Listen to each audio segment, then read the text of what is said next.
Hello and welcome. It's The Chat. I am Manny.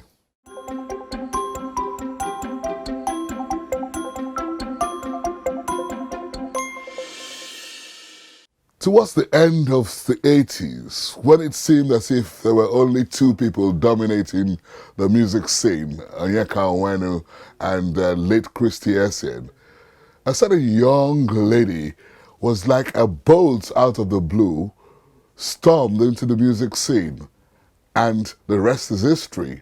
Let's meet my guests on the program.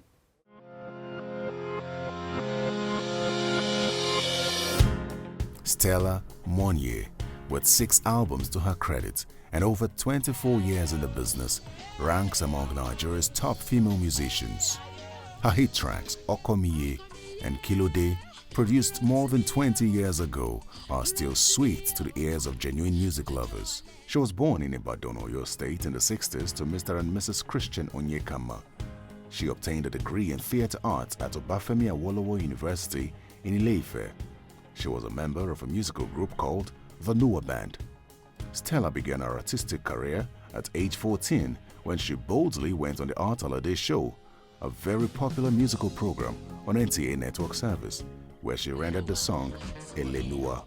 This paved way for her musically and led to the release of a hit song, Okomiye, in the early 80s under EMI Records. She later moved to Tabansi Records, where she produced 5 other albums. Stella represented Nigeria in several music and arts festivals across the globe. She also took part in the All Universities Games in Côte d'Ivoire, where she sang Nigeria's national anthem for the Nigerian sports contingents and the sports audience. Not limiting herself to one craft, Stella frequently has featured in some Nollywood movies. Her latest project is titled Agbede, a Yoruba movie. Stella is a single mother with 2 children. One of them, Ibrahim Monye, had a freak accident at age 11 and has been in and out of surgery for the past 18 years. Stella is currently in the studio working on a new album titled Iyanu.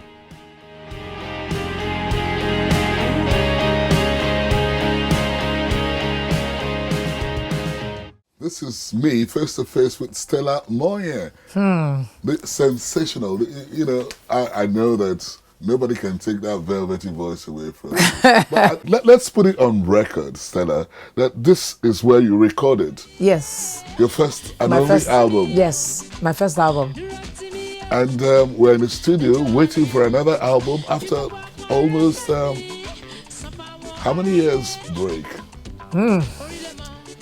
I don't think I really went completely on break like that. Okay. I think it's just like doing one thing at a particular time. You know, don't forget that in between all this, I was doing national engagements. I was on Nigerian 99 project. I was on the Peace Project for Nigeria. I traveled for Nigeria. I went to Horizont Festival of Arts, World Festival of Arts in Berlin, where we toured Geneva, Amsterdam, and other states in Germany. Well, was it only one album that you were, you know? No. Of course, I did other albums. I did Argo Samba. Argo Samba was there. Kilode was there. Ife was there. Oh, really? Yeah. At least I moved from EMI to Tabansi Records. So how many albums do you have in your bag now? I think about 6. Wow. Not more than 6, yeah. But obviously the big one was Okomiye. Was Okomiye, yeah, which was the first. That was they say first cut is the deepest. It's good to know that you're back in the studio, the same studio where you recorded the first album. The first album. Yeah. So let's hope the blessing of the first, it will have the same impact. But the feeling is different, you know, Stella. Yes. I mean, you played what we call secular music then, wasn't yeah. it? And now today, you know, you are a Jesus singer, you know, born again Christian. Yeah. When did that feeling come to you? Okay. You know, sometimes God uses trials to turn your face to Him. Mm-hmm. It depends on what has happened to you, when, and then, of course, you get to that level where you go high. When they go low, you go high. It's a quote from an American election, you know. But basically, I think it has largely to do with the accident my son had. We're going to talk about that, You know, because that's an important part of your life, isn't Yeah, it? and that cut out, stopped me, delayed me, almost ruined me, had a lot of major impacts on my work, my career, and his own career and work as well. But thank God you've overcome it, haven't you? Well, the process is still ongoing. Recently, I took him to New York, where about 2 surgeries was done. And we're awaiting the last surgery, hopefully in February. And I'm just hoping this will be the last time we'll have to talk about the same issue. You know, but like I said, there are things that happens to you. You can't but turn to Jesus and say, look, you are all I have. I don't have anybody to turn to. It's you and me. So you are going to solve this problem. And I've done this praise album that I'm doing now to commemorate that. And you're dedicating it to him as well. Yes, yes. He is a 27-year-old man. Yes. How old is he? Yes, 29 now. At the time he had that freak accident, He was 11. He was 11. Yeah. The interesting thing about that story was that he was only trying to help Somebody friend else, yeah. to get water from a water tank. Yeah. And fell from there, yeah. From there, burst his scrotum. Well, I wouldn't say he burst his scrotum, because if he burst his scrotum, he won't be alive. Yeah. But he had a pierce from that area that pierced into his urethra. Wow. So they did several surgeries that failed. We were in India, we were everywhere. It failed. And somewhere along the line, because there was no flow from his urethra, everything started going back to his kidney, and his liver and everything started getting affected. His bladder ruptured, in the process of infection and all kinds of things.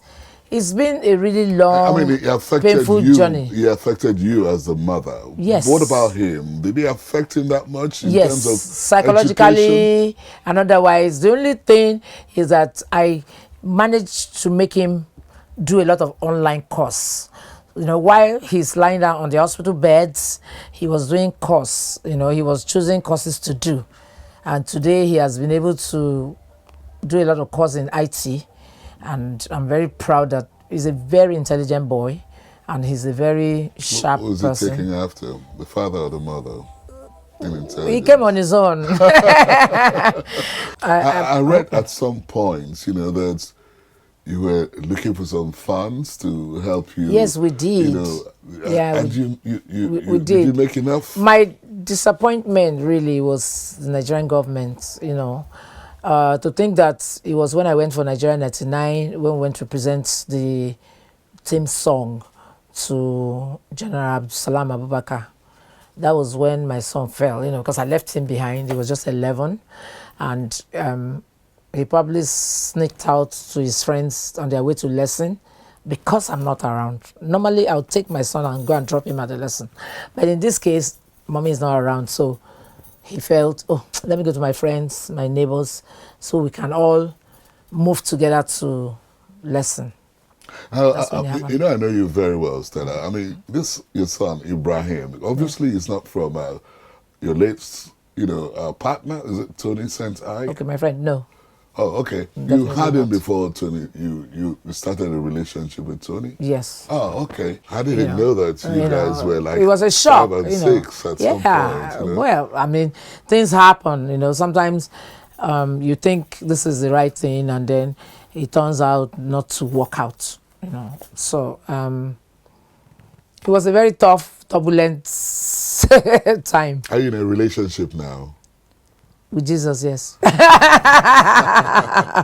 How does it feel like these days when you see younger artists, hitting the limelight, and those lights they look a lot brighter than they used to be with people like yourselves, because these people are making millions, if not billions of naira How does it feel sitting back and watching them? Well, so many things happened that people refuse to address. A lot of people are not talking about the major issue that happened in between the cross. We call ourselves the bridge between the legends and the new generation. Because if you call us legend, what is Sonny Ade and Obe and Fela and all these other people and Sonny Okosun, I mean, so people still call us legend. The superstars. It's okay, yeah, it's okay, but the truth is that we're the bridge between the great legends and the new generation. Who were those in your generation again? Raskimono, Majek Fashek, this baby Wala Colombo guy, Venom Marawi, Fumi Adams, Mata Olaeto, Fumi Davies. When and Christy started this whole thing for the female generation, and we took after them, and a lot of them fell by the wayside. And of course, all the men came up, Zaki Aze and all of them came up, and he was quite bountiful, but somewhere along the line, something happened. And like I said, nobody wants to address this part of it. What do you think happened? What do you think? What happened was that, one, the record companies phased out. And for our generation, we were used to proper channel, which is you go to the record company, you submit your demo, and then the A&R managers take it up from there, but we didn't have them anymore. They started packing their bags, because the pirates really pounced on them, So in that vein, at that particular point, a lot of people in our generation started leaving the country. People like Michael Cree jetted out of the country. Majek left. A whole lot of them started leaving. Raskimono left, because it was no longer conducive. You don't go to Alaba and give your work to a pirate to work on, So that gap came there. So a lot of us stopped recording because there were no longer record companies that could take up the job. So these new boys came with a lot of cash from wherever. I don't know where. I don't want to. I don't want to talk. You're free to say. Where do you think the money came from? Well, some of them are doing Yahoo. That's the truth. And then some of them have. So you think it is the money? It is not the talents? No. Some of them have fathers that are loaded, who say, okay, is this what my son wants to do? Because if you look at the trend now, you see that a lot of people that their fathers are loaded are in the industry now. There are more than, So was it really about money? I mean, yes, it's about money. But the technology has made it even easier and cheaper, hasn't it? They just go, take one laptop, some few things, put it together. Even if your voice is not, on key, the autocorrect puts it on key. Like we have to sing and sing and sing and repeat until we get it. We didn't have those kind of facilities. They were there, but the emphasis was not there for those kind of facilities at that time. Okay, but then now that they are here now, does it make life much easier for you? Well, we can go that way. It's not possible for people like us in our generation to go that way. Why? Because I've been struggling with this album now for a while, and I will not allow somebody to bring autocorrect to put my voice on anything. It's got to be my voice from how it was then. It has to either go like this now or go like that. I will not allow my song to start sounding like one machine puppet put together. Your son, how does he begin to look at you? He's not interested in music. Does he also sometimes have suggestions for, what you should do with music? I told you, he's a very intelligent boy. That medical thing has really, slowed him down a little, but despite that, he still tries to contribute his own quota, still says things, still does things. He is Ibrahim. Yeah. Who's the father? He was named after Babangida. He was born on August 17th in the year Babangida was head of state.